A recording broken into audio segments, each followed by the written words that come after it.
This is probably the hardest motorsport on cars. Every bit of my energy is to just like do this. It's kind of the only thing I want to do. I eat and sleep it, and being around people who have the same desire, it makes you go even harder in the sport.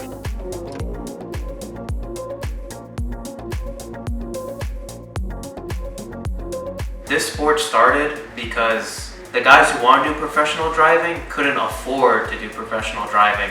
So they went to the mountains. That's where they all started. That's where drifting, that's where some of it was born.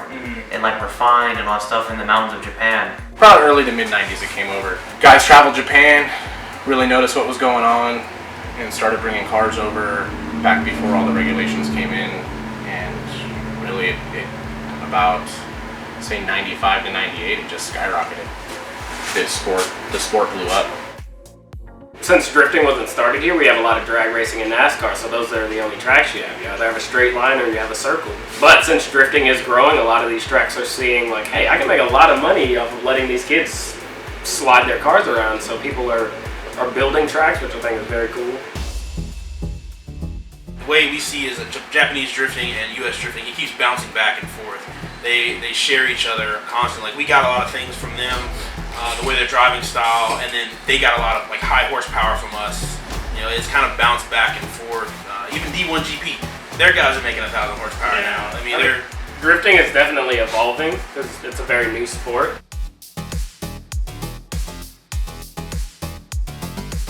Riding off a car, if you crash into the wall, the car's done. Like, very few people can save it.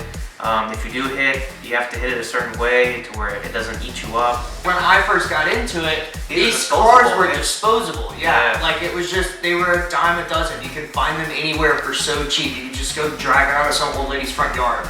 And she'd be like, yeah, give me $200 for it. From the outside, it's very true that like part of like, we're destroying a car. Oh, yeah. So like you have to be ready to fix it or you're just gonna drift for a week. Price-wise, like especially like YouTube, they've ruined it, making it seem like it's so easy to just get a stock Miata and go throw it around a turn, and every kid thinks, oh, I can do that, and then they inflate all the prices. I mean, even my car, like, you could easily have bought it for $1,500, and I did, you know, and then here we go, now it's inflated, now it's $7,000 for the car. It's like, it's not worth it, you know.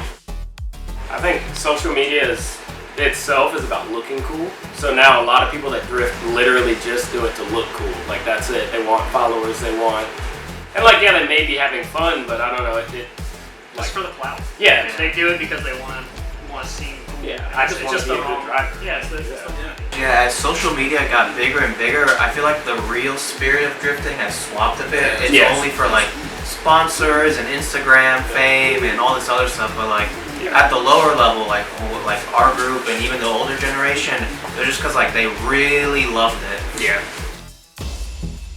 Everything I've done up to my life in this point is just so that I can afford to just, any free money I have goes into the cars, and I can go drive with friends anywhere. I've gone to all the way to Florida, all the way up to West Virginia, all the way up to Pennsylvania just to drive with friends.